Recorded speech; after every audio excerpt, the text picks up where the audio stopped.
সৃজন একটা অত্যন্ত ভালো প্রার্থী। ভোটে অভিজিৎ জিতলেও আমার সঙ্গে তার সম্পর্ক দেখা যায়, দাদা ভাই যেমন আছেন, হেরে গেলেও তাই থাকবে। আমার পার্টি নেতাদের বলেছিলাম যে কখনোই ভাববেন না যে আমি নির্বাচনে প্রতিদ্বন্দ্বিতা করব। আপনি কি নিজে ভাবতে পেরেছিলেন অন্তত যাদবপুরের মতো একটা কেন্দ্রে আপনার বিরুদ্ধে মিমি এবং হার? যে এই তো সময় জোট বাঁধার, জোট বাঁধো, তৈরি হও। 5 দিন কেন 25 দিনে ভোট হোক, 500 কোম্পানি কেন 1000 কোম্পানিও আসুক, ওই কোম্পানি এসে কিছুই হবে না। কিছু লোক রাজ্যপাল রাস্তায় ঘুরবেন বলেছেন। এই সমস্ত ছেলে মানুষই করে লাভটা। নমস্কার, আপনারা দেখছেন শিবম দাসের ইউটিউব চ্যানেল, আর আমি শিবম। অনেকে প্রশ্ন করছেন কেন গণতান্ত্রিক যে ভোটাধিকার, এই যে ভোট লোকসভা নির্বাচন, সেখানে লড়লেন না বিকাশ রঞ্জন ভট্টাচার্য। আমিও জানি না এর উত্তর, আমি সরাসরি তার কাছে এসে পৌঁছেছি। স্যার, প্রথমেই আমার ইউটিউব চ্যানেলে স্বাগত। কেন ভোটে দাঁড়ালেন না, যেখানে আপনাকে দাঁড় করানোর একটা প্রস্তুতি নেওয়া হয়েছিল এবং সাধারণ মানুষ চাইছিল আপনি যাদবপুর থেকে আরেকবার লড়ুন? না, আমি তো দাঁড়াবো না, বহুদিন আগেই ঠিক হয়েছে। তার কারণ আমি রাজ্যসভায় নির্বাচিত সাংসদ। পশ্চিমবঙ্গের বুকে প্রথম যেখানে বামপন্থী এবং কংগ্রেসের যৌথ নমিনি হিসেবে আমাকে সেখানে নির্বাচিত করা হয়েছে। তো সেখান থেকে হঠাৎ মাত্র নির্বাচনের আরেকটা প্রতিদ্বন্দ্বিতা করবার জন্য পদত্যাগ করে চলে আসা, এটা আমার কাছে মনে হচ্ছে অনৈতিক। এবং যারা আমার ওপর আস্থা জ্ঞাপন করেছিলেন রাজ্যসভায় পাঠাবার জন্য, তাদের প্রতি অসম্মান জানানো হয়। সেই জন্যেই এই নৈতিক দৃষ্টিকোণ থেকেই আমি নির্বাচন ঘোষণার বহু আগেই আমার পার্টি নেতাদের বলেছিলাম যে কখনোই ভাববেন না যে আমি নির্বাচনে প্রতিদ্বন্দ্বিতা করব। কিন্তু রাজনীতিতে নৈতিকতার একটা বড় ঘাটতি দেখা দিচ্ছে। আমাদের চেষ্টা করতে হবে, আমরা পারবো কিনা জানি না, যে এই নৈতিকতার বোধটাকে আরও বেশি মানুষের সামনে নিয়ে আসা। আজকে বোঝাবার চেষ্টা করা হচ্ছে একটা নির্দিষ্ট গোষ্ঠীর থেকে, যারা প্রশাসনকে ব্যবহার করে ধান্দা করতে চান, যে রাজনীতি হচ্ছে দুর্নীতিবাজদের জায়গা, রাজনীতি হচ্ছে ধান্দার জায়গা। এই আবহটাকে তো ভাঙা দরকার। আমি যদি আজকে রাজ্যসভার সদস্য পদ ছেড়ে দিয়ে এই নির্বাচনে প্রতিদ্বন্দ্বিতা করতাম, তাহলে আমার নৈতিক অবস্থান কোথায় থাকতো? সেটা সেই জন্যই আমি। স্যার, আপনি কি প্রার্থী তালিকা ঘোষণা হওয়ার পর আপনার বিপরীতে সায়নী ঘোষ প্রার্থী, আপনি এটা যদি ভাবতেন এইরকমভাবে, তাহলে বিষয়টা একটু না, সেটা বললাম না। এই পশ্চিমবঙ্গের ভোটারদের ক্ষেত্রে তো এই ঘটনা বারবার ঘটেছে, তো সুতরাং ওসব ভেবে লাভ নেই। পশ্চিমবঙ্গের ভোটারদের চিন্তা চেতনা তো অনেক বেশি, কি বলবো, বাংলা সিরিয়াল নির্ভর। তাদের চিন্তা চেতনা তো গভীর রাজনৈতিক দর্শন নির্ভর নয়, সমাজ নির্ভর নয়। সেই জন্যেই আমি এ নিয়ে খুব একটা ভাবি না। স্যার, আপনি একটা প্রশ্ন করতে চাই, যাদবপুরে মিমি চক্রবর্তীর কাছে ওই হেরে যাওয়াটা, এই যে কথাটা আপনি বললেন, আপনি কি নিজে ভাবতে পেরেছিলেন অন্তত যাদবপুরের মতো একটা কেন্দ্রে আপনার বিরুদ্ধে মিমি এবং হার? দেখুন, আমার ভাবার ব্যাপার না। আমি এত বলতে পারি, আপনারা তো সংবাদ জগতে আছেন, ওই কেন্দ্র নিয়ে প্রতিটি সংবাদপত্রের তাদের রিভিউ ছিল যে আমি জিতবো। মানে সিপিআইএম বলেছে যে একটা কেন্দ্র যদি সিপিআইএম জেতে তা হচ্ছে যাদবপুর। কিন্তু সেটা তো হয়নি। অর্থাৎ মানুষ যখন বলেন কারোর সঙ্গে আলোচনায়, তখন যা বলেন, ভোটে যাওয়ার আগে তাদের হয়তো অন্যরকম প্রভাব কাজ করে, বা ভোট দিতে দেওয়া হয় না। অনেক কিছু বিষয় থাকে যা চূড়ান্ত ভোটের উপর নির্ভর করে।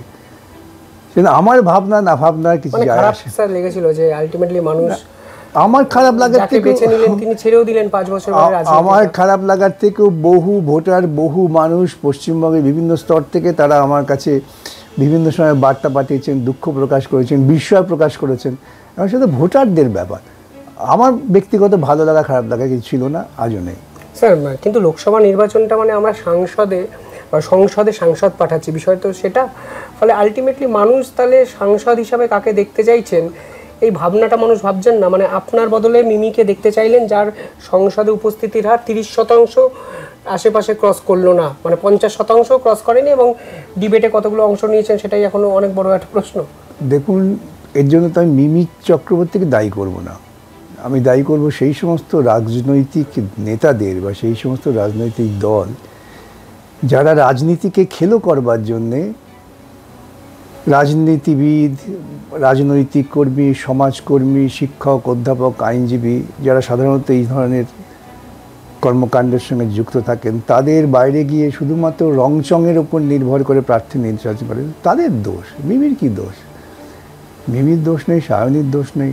স্যার তথ্য বলছে আমরা তো দেখেছি যে ধরুন ভারতবর্ষের রাজনীতিতে শিল্প জগতের বহু মানুষের শিল্প কৃষ্টি, শিল্প মানে ইন্ডাস্ট্রি নয়, বলছি যে কালচারাল ওয়ার্ল্ডের অনেকেই প্রতিদ্বন্দ্বিতা করেছেন, কিন্তু তাদের একটা অতীত সংগ্রামের ইতিহাস আছে।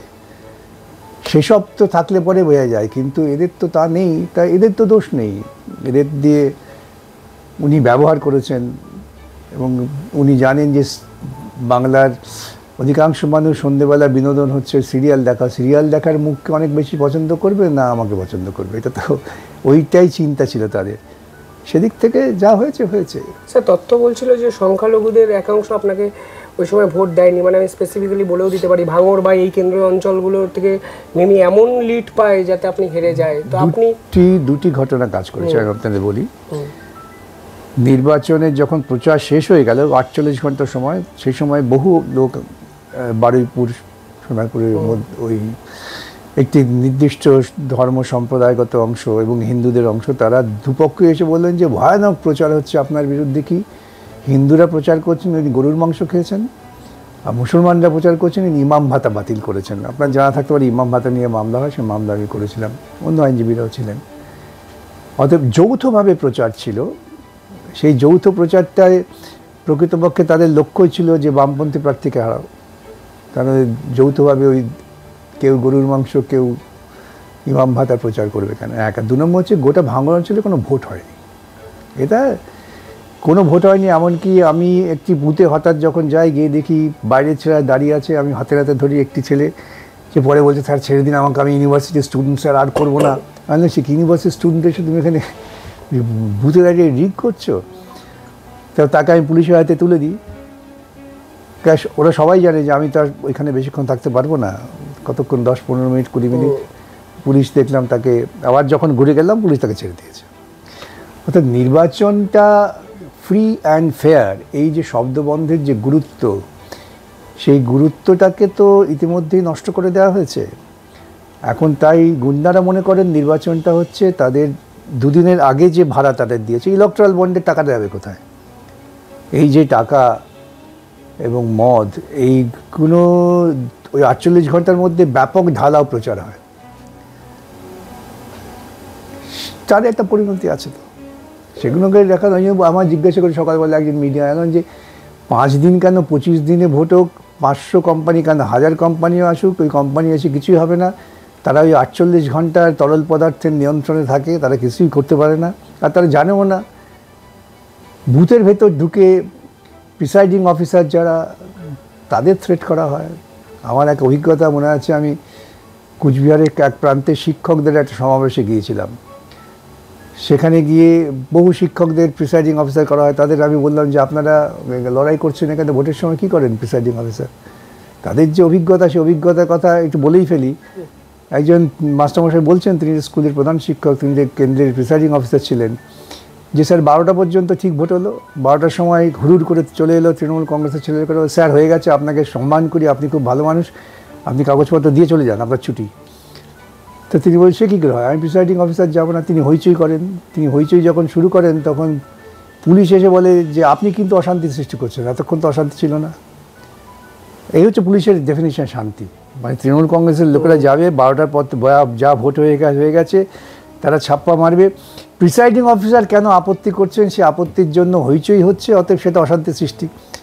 এবং তারা এসে প্রিসাইডিং অফিসারকে বললে আপনাকে আমরা বাড়ি পৌঁছে দিচ্ছি, আপনি বাড়ি চলে যান, বাড়িতে আমার স্ত্রী আছেন, ছেলে মেয়ে আছেন, বলে আমাকে কাগজপত্র জোর করে সই পেয়ে বাড়ি পাঠিয়ে দিল। এই যদি ভোট হয়, তো ইলেকশন কমিশনকে এই ভোট বন্ধ করতে পারে নাকি? পারবে না। ওইসব লোক দেখানো, পুলিশ টুলিশ, আজকে শুনলাম রাজ্যপাল রাস্তায় ঘুরবেন বলেছেন। এই সমস্ত ছেলে মানুষই করে লাভটা কি? কোনো ক্ষমতাই নেই, ছেলে মানুষই করা আর কি। এই একটা অদ্ভুত প্রবণতা চালু হয়েছে, হাততালি পাওয়ার প্রবণতা।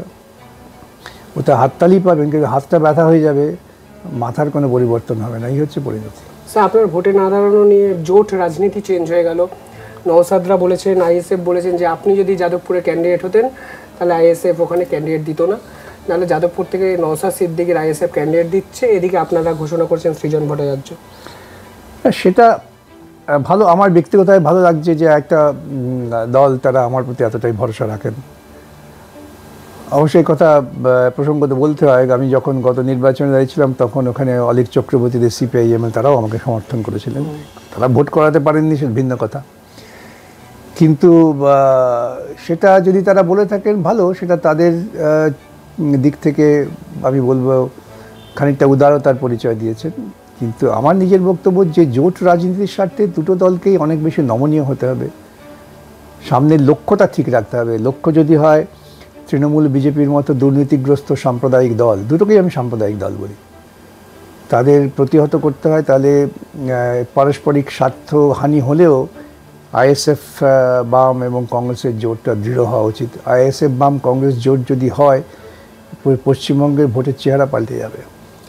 নওশাদকে কি আপনি অনুরোধ করবেন বা অনুরোধ করেছেন? নিশ্চয়ই নিশ্চয়ই, আমি অনুরোধ সবাইকেই করব। আমি তো এই প্রকাশ্যে অনুরোধ করছি, আমি বাম কংগ্রেস এবং আইএসএফের জোটের জন্য যদি সামান্যতম কোনো ভূমিকা আমি পালন করতে পারি, তো সেটা তো যথেষ্টই স্বস্তিদায়ক হবে এবং আনন্দদায়ক হবে। আমি চেষ্টা করব।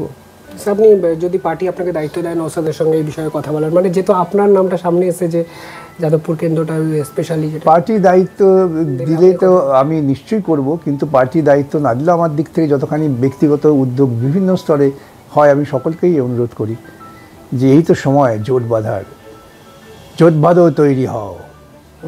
স্যার, এবছর যাদবপুরের ক্যান্ডিডেট সৃজন ভট্টাচার্য, সৃজন একটা অত্যন্ত ভালো প্রার্থী, আমি সৃজনকে কাছ থেকে চিনি, এবং প্রকৃতপক্ষে এবার যে সমস্ত তরুণ প্রার্থীদের বামফ্রন্ট নমনোনয়ন দিয়েছেন প্রত্যেকেই খুব যোগ্য এবং এরা প্রত্যেকেই আগামী দিনে খুব প্রতিশ্রুতিবান।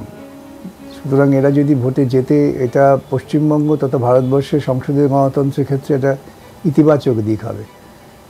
ধরুন এই সৃজন বলুন, দীপশিতা বলুন, সায়ন বলুন, বাঁকুড়ার নীলাঞ্জল, সব্যসাচী, এরা সকলেই তো আমার খুব কাছের বৃত্তের মধ্যে, এবং এই কাছের বৃত্তের মধ্যে যারা নেই বাইরে আছে তাদের যে কয়েকজনের নাম দেখলাম, সৎ ঝকঝকে তরুণ, এদের ভোট না দিয়ে অন্য কাউকে ভোট দেওয়ার মতো তো কোনো অবকাশ থাকা উচিত না যে কোনো সুচিন্তিত মানুষের কাছে। মানুষ যদি সুচিন্তার দ্বারা তাড়িত হয়ে ভোট দেয়, এদেরই ভোট দেবে, অন্য কাউকে দেবে না। আইনজীবীদের একটা যদি বলা লিস্ট গণতন্ত্রের রাজনীতিতে আসতে চলেছে, মানে আপনার পরে সব্যসাচী চ্যাটার্জি লিস্ট দেখলাম, সায়ন ব্যানার্জি লড়ছেন বিচারপতি অভিজিৎ গাঙ্গুলির বিরুদ্ধে। এরা নিশ্চয়ই তো আইনজীবী, সমাজকর্মী, এদেরই তো সংসদীয় গণতন্ত্রে অনেক বেশি ইতিবাচক ভূমিকা নেওয়া দরকার। ভুলে যাবেন না, ভারতবর্ষের স্বাধীনতা সংগ্রামের প্রথম সারির সকলেই ছিলেন আইনজীবী। আইনজীবীরা সমাজটাকে ভালো বোঝেন, আইনের প্রেক্ষিতে, সমাজের প্রেক্ষিতে, গণতান্ত্রিক ধারা এবং বিকাশের প্রেক্ষিতে, সেদিক থেকে আইনজীবীরা প্রতিদ্বন্দ্বিতা করতে খুবই ভালো, নিঃসন্দেহে খুব ভালো। পাশাপাশি অন্যান্য সমাজকর্মীরা থাকবেন। 42টা কেন্দ্রে যদি অন্ততপক্ষে 5-10টা কেন্দ্র আইনজীবীদের থাকেন এবং তারা জেতেন, সেটা তো খুবই ইতিবাচক। স্যার, তমলুকের ডুয়েলটা নিয়ে কি বলবেন? তমলুকের যুদ্ধ তো ব্যক্তি বনাম ব্যক্তি নয়, তমলুকের যুদ্ধ হচ্ছে অভিজিৎ গাঙ্গুলি, আমার খুব কাছের, আমার সহকর্মী হিসেবে কাজ করেছেন। সায়ন আমার জুনিয়র হিসেবে কাজ করছে, সবে পেশায় ঢুকেছে, সুবক্তা। বিষয়টা অভিজিৎ বনাম সায়ন বনাম দেবাংশু নয়, বিষয়টা হচ্ছে আজকে ভারতবর্ষের প্রেক্ষিতে দাঁড়িয়ে দুর্নীতি যা সমাজকে কুড়ে কুড়ে খায়। সুপ্রিম কোর্ট বলেছেন দুর্নীতি হচ্ছে ক্যান্সার রোগ, যা প্রজাতন্ত্রকে ধ্বংস করে দেবে। সেই দুর্নীতির বিরুদ্ধে লড়াই, সেই দুর্নীতির বিরুদ্ধে লড়াইয়ের একমাত্র মুক্ত সায়ন। বিজেপি, তৃণমূল কেউ নিজেদের দুর্নীতিমুক্ত দাবি করতে পারবেন না। বিশেষ করে এই সাম্প্রতিক ইলেকট্রাল বন্ড প্রকাশের পর প্রমাণ হয়ে গিয়েছে, এই নিয়ে তর্ক বিতর্কের জায়গা নেই যে এই দলগুলো কাদের স্বার্থে পরিচালিত হয়। সে কথাই যারা ভাববেন তারা এই ভোট দেবেন। ভোটে অভিজিৎ জিতলেও আমার সঙ্গে তার সম্পর্ক দেখা যায়, দাদা ভাই যেমন আছেন, হেরে গেলেও তাই থাকবে, সুতরাং তাদের কিছু যায় আসে না। শেষ প্রশ্ন, যাদবপুর নিয়ে যখন আলোচনাটা করছিলাম, কোথাও গিয়ে সৃজনকে কি এই বার্তাটা দেবেন যে আপনি হয়তো জিততে পারেননি কিন্তু সৃজন তুমি পারবে? এই বটে তো, সৃজন এসেছিল তো আমার কাছে গতকাল। আমি তো বলি সৃজন অত্যন্ত ভালো ছাত্র, যোগ্য ছেলে, গুণ আছে, গুণী ছেলে। সে তার ব্যক্তিগত কেরিয়ারের মোহ ছেড়ে দিয়ে রাজনীতিতে নেমেছে, তার সাফল্য তো আমি সবসময় চাইবো। আমি শুধু তা নয়, বললাম তো এই কয়েকজনের কথা, এই কয়েকজনের সাফল্য তো আমি আন্তরিকভাবেই চাই।